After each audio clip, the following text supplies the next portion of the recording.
Okay. So, good morning, everyone. My name is Adam Hemmelgarn, and I'm a senior here at Noblesville High School. I've been coming to this church since my family moved to Noblesville 7 years ago in 2009. I was confirmed here in 2010, and have been an active youth group member since 6th grade. Outside of church, I'm involved in the band at the high school. I've played the bass clarinet and the clarinet since 5th grade, and I've been a member of the marching band, concert band, and pep band throughout high school, and that has occupied most of my time. I also have been heavily involved in scouting since I was old enough to join Cub Scouts. I became an Eagle Scout in 2013, and in order to become an Eagle Scout, you have to complete a Eagle project, and my project was connecting the parking lot by the cabin out at Teeter to the basement of the lodge. So if my name seems familiar, you may have seen my name on the wall there.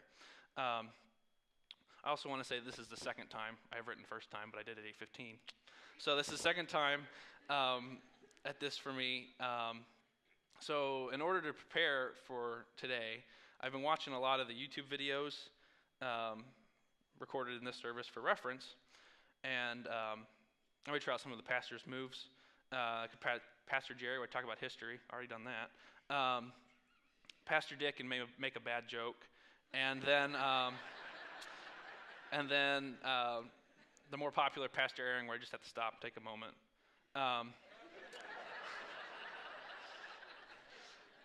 And I'm here today to discuss the topic of breaking camp. This term may be unfamiliar to most of you, or some of you. If the video wasn't clear enough, it's a term we use a lot when we camp in Scouts. Every morning before we leave to go home for the week, we take down our tents, spread the ashes on our fire, pick up trash, pack up, and roll out. And Robert and I, since we're both Boy Scouts, thought it was fitting to use this term, and because we know it's kind of like a analogy, relatable experience kind of deal. So, and we're both also at points of breakdown in our lives. So some of you may or may not know that my family and I will be moving in June because my dad got a job transfer to South Bend. This also comes at the same time as another huge transition in my life, graduating from high school and going off to college. I've moved several times before, in 2002, 2007, and 2009, so this is nothing new to me, and I should have seen it coming, but it still caught me off guard. In 2002, me and my family moved from Princeton, Illinois to Washington, Illinois, and the reasons were fairly simple. This was by far the easiest move for me. My brother had just been born, so we needed to find a bigger house, and it was where we currently lived was an hour away from where my dad worked, so it just didn't make sense anymore. So we moved. Washington was special to me because it was where I went to my first day of school, made my first friends, learned how to ride a bike, and consequently crashed into my first telephone pole. Excuse me. It was where I started down my road of scouting, and it is where my roots in church began. I remember VBS the most at that church. It was the most fun I've ever had at any VBS. I remember one year the theme was like a safari kind of deal, and my mom had bought what she thought was water-based paint to paint little animal tracks on the drive up to the church, and we were quick to learn it was oil-based paint, and I believe the tracks were still there when we moved away. Time carries on, and my dad receives another promotion at work. So in 2007, we moved from Washington to Bettendorf, Iowa, in the Quad Cities. This move had been the hardest to date for me because there were so many firsts there in Washington, and now we weren't there and I had to start over again. I was quick to learn that I didn't like Iowa at all, and had a rough time there. In 3rd, 4th, 5th grade, I was bullied, and that made me very self-conscious and planted the seeds that would eventually become very bad anxiety, which I still deal with today. Let's just say in 2 years when we moved again, I was not as sad. We moved from Bettendorf to Noblesville in 2009, again because my dad got another promotion. But even in that, one of the lowest points of my life, God was still there. In 3rd grade, the church presented us with a Bible, similar to what we do here, and I still have that Bible, even with Bible apps becoming increasingly popular, just for the simplicity of it. And now I think about all the things that have happened here. I've gone through middle school, high school, discovered I'm not an athlete, found my love for making music, attaining the rank of Eagle Scout in Troop 101 right here in this church, as well as discovering a greater understanding of who God is and what he does. I gained that understanding through his church, and I have been given opportunities to see God. For me, those have come through youth group, Sunday school, D group, and mission trips. Being able to see God at work through people around me and the people we are helping on those mission trips has made me realize what we are here for. We are here to spread our compassion and love so that others may share in it, no matter the circumstances or situations. The other three things I mentioned are groups I attend on a pretty much weekly basis, and we talk about God and have a good time all at once, asking the big questions and discussing them, which most of the time grows into a very nice, deep conversation, of course with a few digressions, usually about school the next day or where are the snacks. It has helped me grow and be able to digest what I've seen on these trips. Over the past few years, I've picked up on the mantra similar to God has a plan or there's a reason for this. And every day when something happens, good or bad, I think about it. As we heard in Ephesians chapter 3, this is a different version of the Bible than what was read. All this is proceeding along the lines planned all along by God and executed in Christ Jesus. When we trust in him, we are free to say whatever needs to be said, bold to go wherever we need to go. I had begun to think of Noblesville as my forever home, a place I would call home. I would come home for on weekends, see my friends, give my brother high school advice on classes and teachers, and be able to come home from summer from college and say, wow, that's changed. I was getting excited to see what else was coming to town. Two of my favorite projects are the Teeter Farm and the new Federal Commons Park across from Kroger. I was so excited to see these projects come to life, but now I know I have to move on. Then I stumbled across this realization, that God is moving us for a reason. Either because we have completed what he has wanted us to complete, or he feels we could be more effective Christians elsewhere. Sometimes he moves us when we don't want to, like right now, or when I moved from Washington, or moves us when we want to move, or not moves us when we want to move, like in Bettendorf, where life was hard, but I was there for a reason. God works in mysterious ways, but he always has a plan. And we should always follow that call to his plan, even if we don't want to. We just have to learn to let it happen and to be quick, not to walk towards what he wants us to do, but to run towards it. As one of my favorite philosophers once said, if the good Lord had intended us to walk, he wouldn't have invented roller skates. So, yes, Willy Wonka's a philosopher. If the good Lord had intended us to walk, he wouldn't have invented roller skates. Yeah. So, I got that played twice. I'm so happy.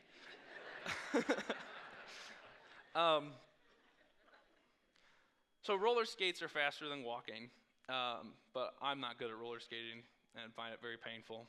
And even though you may find roller skating painful, God wants us to roller skate to our new destination, no matter how painful it can actually be. So God can also cause us to change our mindset towards certain things based off of experiences. And now I believe Robert is going to take a moment to talk about that.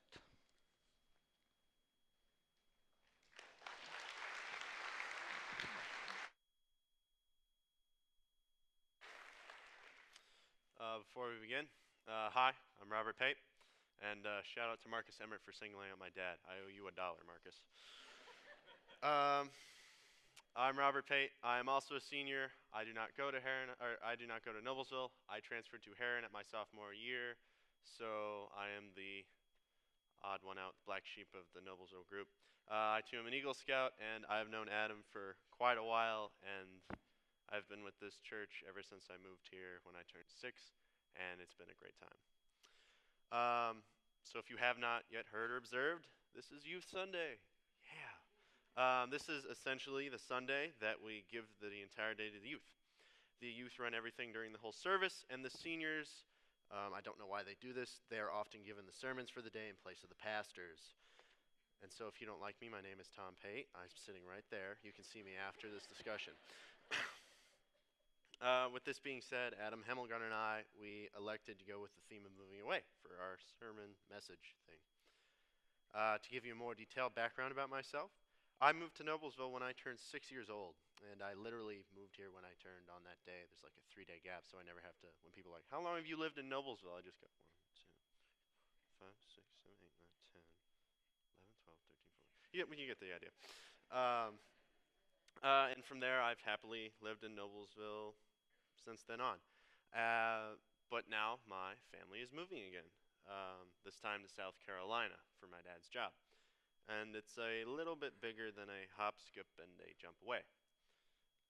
So as the summer approaches, this begins the final countdown of my time remaining in Noblesville and being easily associated with this great church that I've grown up in.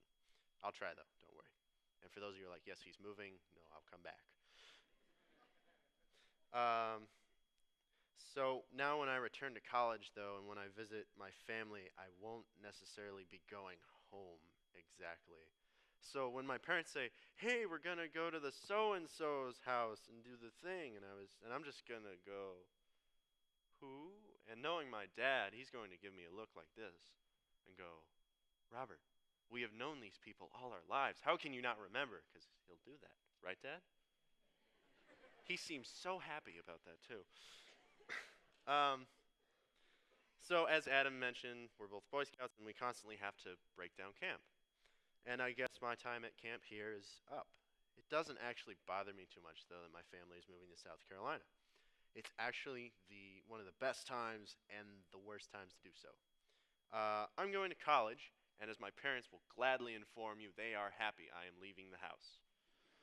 So, and I could care less because I'll be in college. They'll be like, "We're moving." Still be in college. But when I go back and visit them for holidays, that's usually the custom. It won't really necessarily be home to me. Everywhere is going to be a new place, and I will not know anything or anyone locally very well. So my family will have a one-up on me, and I will feel pretty different for first couple of tries back there. And thus, I suppose I can say it is time for me to break down camp because of this move. When you break down camp, though, there are specific things you have to do, certain jobs, if you will. Though Adam and I already read the scripture we both found, I like the phrasing from the versions, the Message used over the one that we read earlier, the NIV. It's the Message, if you don't know, is more of a modern, condensed. I wouldn't say it's condensed sometimes, but it's a more broader, current message, and it's sometimes pretty humorous. But I really just like the phrasing, and the phrasing for it again goes, "And so here I am, preaching and writing about things that are way over my head, the inexhaustible riches and generosity of Christ. My task is to bring out in the open and make plain what God, who created all this in the first place, has been doing in secret and behind the scenes all along. Through followers of Jesus like yourselves gathered in churches, this extraordinary plan of God is becoming known and talked about even among the angels. All this is proceeding along lines planned all along by God and then executed in Christ Jesus. When we trust Him, we're free to say whatever needs to be said, bold to go wherever we need to go. So don't let my present trouble on your behalf get you down. Be proud." When I first read this passage, I had two thoughts cross my mind immediately, and going with the theme. Roles and playing a part, or parts plural. It cites that there's a grand plan in the end, and that we will find a way to verbalize what's needed to talk about Jesus or live out His word. And also that I may be giving a sermon that may be way over my head. So with that, I think we all have a part to play in some way, shape, or form. And moving is a big part of it, much like breaking down camp. You will need to move at some point. Now, for those of you who have been here for what seems like forever and plan to stay here till the day you die, and you were like, "I got this covered. There's no way I'm moving." Cool. But you still will have to move, or you might have even been moved. It doesn't need to be a physical move. It could just be the introduction of something, like a new neighbor, a new friend that you've made. Or on the contrary, it could be something that's been subtracted, like someone has moved away, or the loss of someone, or some event has left or just changed over time and you've lost that experience. So it just doesn't have to be a physical move. And a single moment can be just as applicable. For example, one that affects me currently, and one of my favorite things on a mission trip happened to me in about 10 to 15 minutes. During our high school mission trip to Give Kids the World 2 years ago, it was the first time we did this, but I'd been there prior. It's great. I received the most inspirational thing to get me through a day in a life every single day. The Give Kids the World facility is a facility down in Florida that houses children that the Make-A-Wish charity or other charities like that sponsor when they have a wish to go to Florida and they don't stay in the resort associated like Disney or SeaWorld or something. They stay at Give Kids the World for the Wish. And it is a very magical place that I cannot describe with words. I highly recommend you invest time in looking it up. It's fantastic. But what they all have in common is that the families have kids with intense illnesses, something that makes their life either life-threatening or just difficult to live out on a daily basis. What we would consider normal, for example, like just eating food, that might be an entirely different process for them. But it's a great opportunity. But one night, we are working in the cafeteria, and I'm busting tables with some of the other youth group members. And while I'm busting, I greet this family at the door. I greet these guys at the door. And I lightly converse, and they get their food, and they sit down. I'm continuing to bust trays, and I pass out. They end up being one of the last families eating at the end of our shift and ask the volunteers to come over. So we just sort of rotating with them and talk. I talk a lot with them too because I greeted them at the door. So we just have this good conversation just building up. And we finished busting the dining room. And they call all the volunteers over. What they were doing was they were getting the volunteers' autographs because that's the impact volunteers have on this place. The families always claim that the volunteers are one of the best and most impactful parts of Give Kids the World. And so finally, when the conversation reaches the high point and I'm really engaging with this family and joking with the kids, and they finally pull out their book to get the volunteers' autographs and to remember the experience. And the whole time prior to that, the kids and I were arguing that they were telling me I was an awesome person. And I was just like, no, I'm not. I'm just a nerd that knows cool things, but I'm not awesome. They were like, you're awesome. And I had to deal with that. But when they pulled out the book, I struck a compromise, and I went, if you're getting my autograph, I'm getting your autograph. And so what happened as a result of that was I now have this small sheet of paper, and it's this note that they wrote to me. And so I keep this up in my locker, and it's a fantastic note. It reads, Robert, we have been so blessed by your service to our family, and quotations, Robert, you're awesome. You just got to accept it, man. Seth. And so 2, 3, 4, 5, 6, 7. There are 7 signatures on this, and it gets me through the day every day. I used to keep this in my locker, but obviously it is not there anymore. It's got a little love from Seth on the back. But this note is fantastic. Regardless of the day I'm having, this will just add to that day if I glance at it. If it's a bad day, it becomes an okay day that I can work with. And if it's a great day, it becomes a greater day. There's probably a better word, but greater just sounds cooler.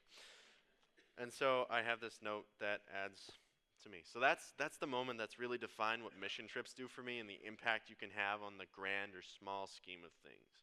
And to see what impact you have and how you're moved to fulfill this plan and role that we play out or we're part of. So with that being said, it is probably the most helpful if you have an idea what role you tend to excel at.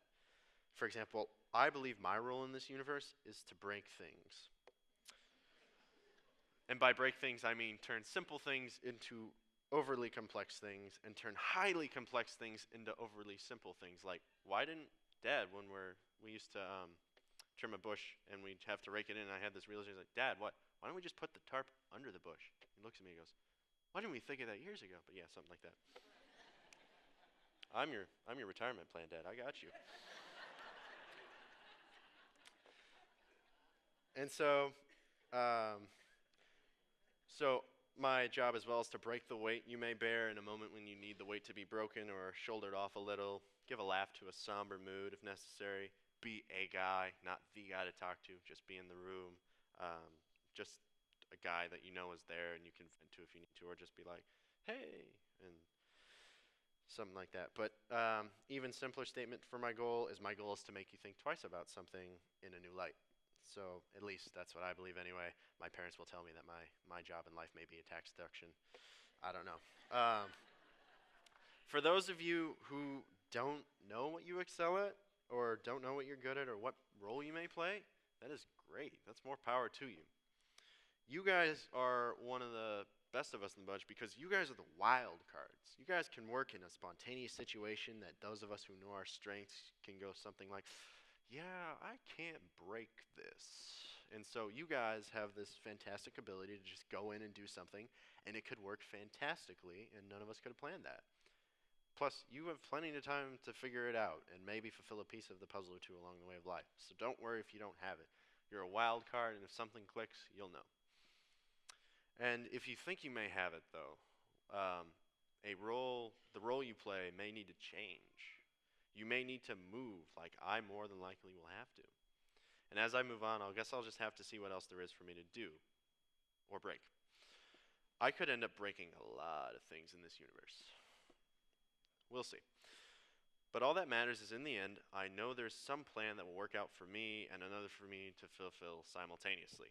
So just keep your eyes open to how you'll be moved or how you may move others. We have no idea what's gonna be part of the plan, because that's life. And about the part about physically moving, I lied. You all will have to get up from this hall at some point, because I don't think you tend to remain here forever. So I lied. I'm sorry about that. And good luck with that. But remember, fulfill your part of the plan, and know that all camps have to be broken down at some point or another.